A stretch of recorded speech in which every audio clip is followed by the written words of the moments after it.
नमस्कार विद्यार्थी मित्रांनो, स्वागत आहे तुमचं पुन्हा एकदा एम-पी-एस-सी लायब्ररी या आपल्या YouTube चॅनलमध्ये. तर सुरू करूयात आजच्याच म्हणजे 5 जुलै 2025 रोजीच्या चालू घडामोडी. तर सर्वप्रथम पाहूया 5 जुलै रोजीचे दिनविशेष. 5 जुलै 2004 रोजी एफ-आर-बी-एम कायदा 2003 संमत झालेला आहे आणि त्याचा अंमल देखील सुरू झालेला आहे. या एफ-आर-बी-एम कायद्याचा उद्देश काय होता? तर सर्वप्रथम म्हणजे महत्त्वाचा उद्देश म्हणजेच राजकीय व महसूल म्हणजेच फिस्कल आणि रेव्हेन्यू तूट कमी करणे हा यामागचा महत्त्वाचा उद्देश होता. एफ-आर-बी-एम याचा लाँग फॉर्म आहे fiscal responsibility and budget management act 2003. बऱ्याच वेगवेगळ्या परीक्षांमध्ये एफ-आर-बी-एमचे वर्ष विचारलेले आहे. म्हणजे अगदी एम-पी-एस-सीची मेन्स परीक्षा असेल किंवा पूर्व परीक्षा देखील असेल. तर या दोन्हीही परीक्षेमध्ये एफ-आर-बी-एमचे वर्ष आपल्याला विचारलेले आहे आणि अगदी मायनर चेंजेस करून चुकवलेले आहे. म्हणजे 2002, 2001 किंवा 2004 असे वेगवेगळे वर्ष देऊन आयोगाने चुकवलेले आहे. त्याच्यामुळे आपल्याला लाँग फॉर्म सोबतच त्याचे वर्ष माहिती असणं गरजेचं आहे.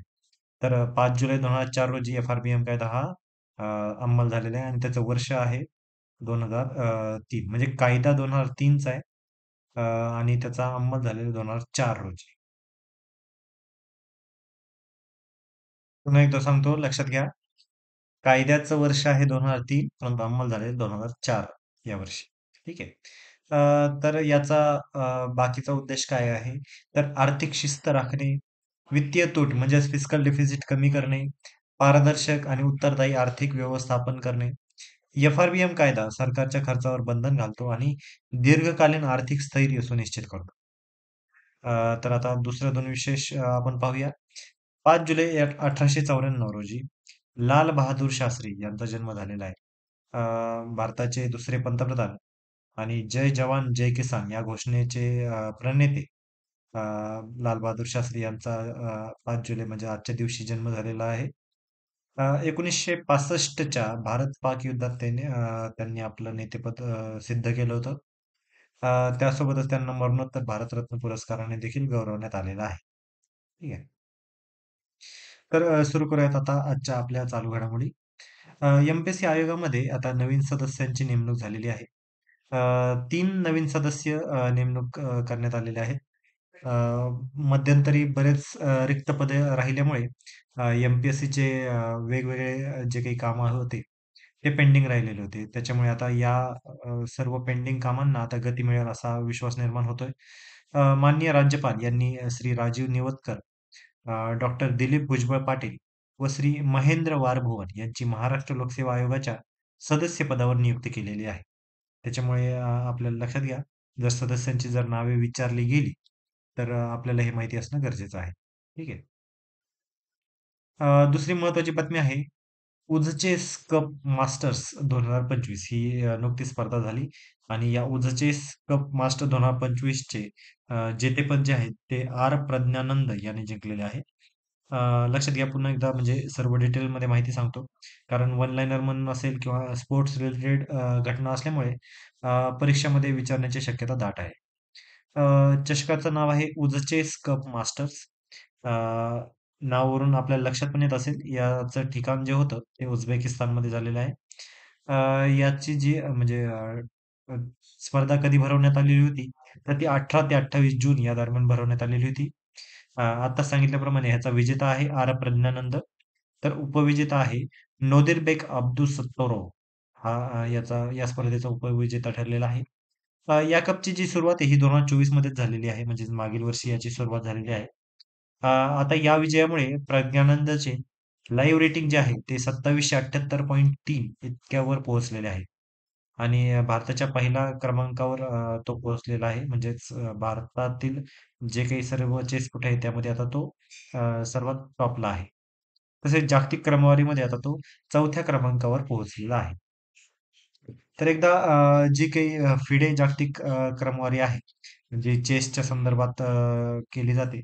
त्यामध्ये जागतिक क्रमवारीमध्ये आता आर. प्रज्ञानंद 4 नंबरला आहे. तर पहिल्या नंबरला आपल्याला माहिती असल्याप्रमाणे मॅग्नस कार्लसन हा आहे.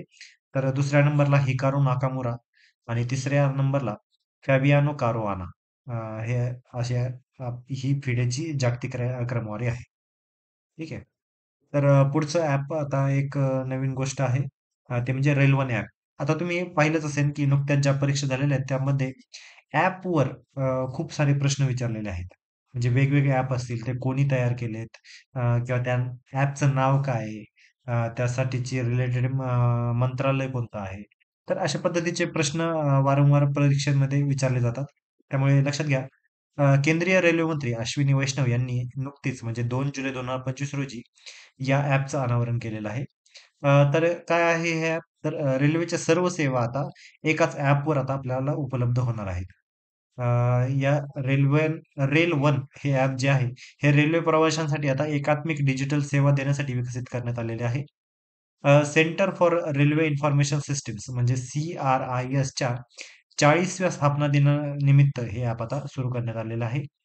अ, या ॲपद्वारे आता काय होईल तर प्रवाशांना आरक्षण, माहिती, लोकोमोटिव्ह ट्रॅकिंग, तिकिटे, प्लॅटफॉर्म माहिती यांसारख्या अनेक सुविधा आता एकाच ठिकाणी मिळण्यास आपल्याला बघायला मिळणार आहेत आणि याचा आता सर्व प्रवाशांना फायदा देखील होणार आहे. त्याच्यामुळे पुन्हा एकदा सांगतो ॲपचं नाव आहे रेल1 अ, अ, आणि नावावरून कळत असेल तरी मंत्रालय आहे केंद्रीय रेल्वे मंत्री आणि आपले रेल्वे मंत्री आहेत अश्विनी वैष्णव. ठीक आहे. तर आता पुढची एक बातमी आपण काल देखील एक या संदर्भात बातमी पाहिली होती. तर पुन्हा एकदा आता ही एक नवीन बातमी आहे ती म्हणजे राज्यनिहाय जून 2025 चे जी संकलन आता नुकतंच जाहीर झालेलं आहे. तर जूनचे 2025 जे जी संकलन होते, ते एकूण 1,84,597 करोड इतके भरभरून आपल्याला कर संकलन मिळालेलं आहे. तर सर्वाधिक जी संकलन करणारे राज्य महाराष्ट्र हे आहे. आता ऑब्व्हियसली काल देखील आपण ही बातमी पाहिलीच होती. पुन्हा एकदा मग मी ही रिपीट करतो, की संपूर्ण भारतभरात सर्वाधिक कर संकलन हे महाराष्ट्र या राज्यामध्ये होतं. 2 नंबरला आहे कर्नाटक, 3 नंबरला आहे गुजरात, 4 नंबरला आहे तामिळनाडू, तर 5 नंबरला आहे उत्तर प्रदेश. पुढची एक महत्त्वाची बातमी क्रीडा या घटकाशी रिलेटेड असलेली. ती म्हणजे आता स्मृती मानधना ही जी आपली भारतीय महिला क्रिकेटपटू आहे, तिने नुकतेच आता एक शतक झळकावलेलं आहे आणि या शतक झळकावल्यानंतर ती आता तिन्ही प्रकारामध्ये शतक झळकावणारी पहिली भारतीय महिला ठरलेली आहे. लक्षात घ्या. थोडंसं कन्फ्युजिंग वाटू शकतं. कारण स्मृती मंधना ही क्रिकेटच्या तिन्ही प्रकार म्हणजे कसोटी क्रिकेट असेल, एकदिवसीय क्रिकेट असेल किंवा T20 क्रिकेट असेल, या तीनही प्रकारामध्ये ती शतक झळकावणारी पहिली भारतीय महिला ठरलेली आहे. अ, तर एकूणातील म्हणजे पुरुष आणि महिला यातील अशी एकूणातून ती 6वी खेळाडू आहेत. म्हणजे या अगोदर 5 पुरुष क्रिकेटपटूंनी हा पराक्रम गाजवलेला आहे. तर आता पहिल्यांदाच एका महिला क्रिकेटपटूने देखील ही कामगिरी साध्य केलेली आहे. तर जगातील एकूण ती 5वी महिला खेळाडू आहे. म्हणजे जर परीक्षेमध्ये कन्फ्यूज करायला आपण म्हणजे आयोग प्रश्न तयार करू शकतो, की ती जगातील पहिली महिला खेळाडू आहे किंवा पहिली भारतीय खेळाडू आहे. तर तसं नाहीये. तर पहिली भारतीय महिला खेळाडू आहे. तर जगातील 5वी महिला खेळाडू आहे. लक्षात घ्या.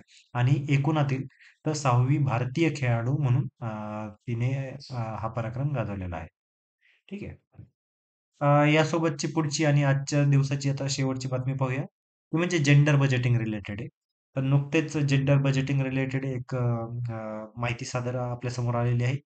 तर सर्वात अगोदर पाहूया जेंडर बजेटिंग म्हणजे काय? तर सरकारच्या अर्थसंकल्पाचे लिंग दृष्टिकोनातून विश्लेषण करून महिलांसाठी अनुकूल योजना व खर्च आखणे म्हणजेच जेंडर बजेटिंग होय. लक्षात घ्या जेंडर बजेटिंग म्हणजे महिलांसाठी स्वतंत्र अर्थसंकल्प सादर केला जात नाही. तर आहे त्या अर्थसंकल्पामध्येच महिलांसाठी काही तरतूद केली जाते आणि याला जेंडर बजेटिंग म्हटलं जातं.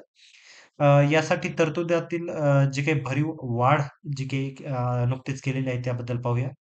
तर 0.98 लाख कोटी ही 2014-15 मध्ये होती. ती आता 4.49 लाख कोटी जी 2025-26 इतकी भरीव वाढ जेंडर बजेटिंगमध्ये झालेली आहे. अ, या बजेटमधील वाटा देखील 5.46% वरून आता 8.86 इतका प्रचंड वाढलेला आहे. संस्थात्मक चौकट ही जी आहे म्हणजे 2005-6 पासूनची. तर भाग अ मध्ये 100% महिलांसाठीची योजना असते. तर भाग ब मध्ये 30 ते 99% महिलांसाठी असते आणि भाग क जो नवीन आहे, तो 30% पेक्षा कमी महिलांसाठी असतो. ठीक आहे. म्हणजे हे देखील डिव्हिजन आपल्याला लक्षात असणं गरजेचं आहे. त्यासोबतच आता एक gender budgeting knowledge hub portal ची आता सुरुवात करण्यात आलेली आहे. तर याची जी सुरुवात आहे आता ती नुकतीच जून 2025 मध्ये महिला व बालकल्याण मंत्रालयामार्फत झालेली आहे. आणि या पोर्टलची सुरुवात का करण्यात आली? तर विविध सरकारी यंत्रणांमधील समन्वयासाठी हे आता उपयुक्त असं पोर्टल असणार आहे. ठीक आहे. तर या होत्या आजच्या चालू घडामोडी. तर आजचा आपण आता एक प्रश्न पाहूया. राज्यनिहाय जी कर संकलनामध्ये दुसऱ्या क्रमांकाचे राज्य कोणते आहे? मी पुन्हा एकदा प्रश्न वाचतो, नीट लक्ष द्या. राज्यनिहाय जी कर संकलनामध्ये दुसऱ्या क्रमांकाचे राज्य कोणते आहे? तर आत्ताच आपण नुकतीच बातमी ती पाहिली. तर यामध्ये आपण कर संकलनामध्ये सर्वात जास्त कर संकलन हे महाराष्ट्र राज्यातून होतं हे आपण पाहिलं. त्याच्यामुळे पर्याय क्रमांक 1 तर लगेच आपण कट करायला पाहिजे. तर महाराष्ट्र हे दुसऱ्या क्रमांकाचं नाही तर पहिल्या क्रमांकाचं राज्य. तर पर्याय क्रमांक 2 आहे गुजरात, पर्याय क्रमांक 3 आहे कर्नाटक आणि पर्याय क्रमांक 4 आहे आंध्र प्रदेश. तर लक्षात घ्या आंध्र प्रदेश तर टॉप 5 मध्ये पण नाहीये. तर इथं कन्फ्युजन होऊ शकतं की गुजरात आणि कर्नाटकमध्ये. तर लक्षात घ्या राज्यनिहाय जी कर संकलनामध्ये सध्या तरी दुसऱ्या क्रमांकावर कर्नाटक हे राज्य आहे. ठीक आहे. तर यावर आपल्याला प्रश्न विचारण्याची शक्यता दाट आहे. तर या होत्या आजच्या चालू घडामोडी. तर अशाच छान-छान आणि अधिकाधिक इन्फॉर्मेटिव्ह कंटेंटसाठी आमच्या एम-पी-एस-सी लायब्ररी या YouTube चॅनलला फॉलो करायला विसरू नका. YouTube सोबतच आम्ही बाकी इतर सोशल मीडिया प्लॅटफॉर्मवर देखील आहोत. तर त्या सर्व सोशल मीडिया प्लॅटफॉर्मवर आम्हाला फॉलो करायला विसरू नका. धन्यवाद.